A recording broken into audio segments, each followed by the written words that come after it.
Hi, welcome to this tutorial wherein we would be addressing how to extract the date elements like day, month and year from a combined date. We would be covering two different ways to do it.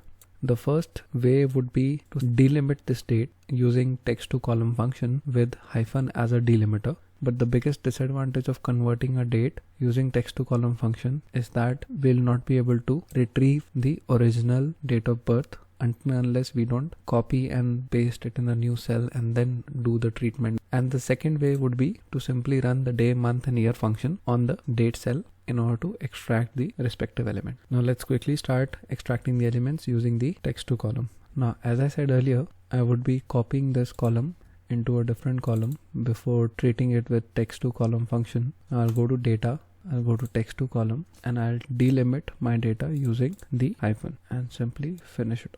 Now don't worry about this column because currently it is in a date format. The moment you go and change this to a general format, you'll get the day. And now you can simply copy and paste the desired result in your actual columns wherein you want that data.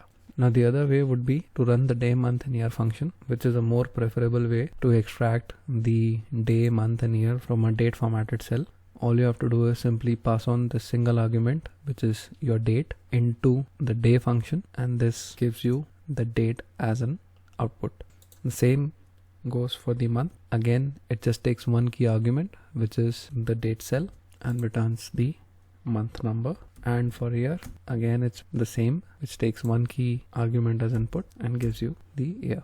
And all you have to do is just simply drag and drop in order to get the exact same result, but in a much more better and efficient way. I hope you liked this video. Do share your comments and questions in the comment section below.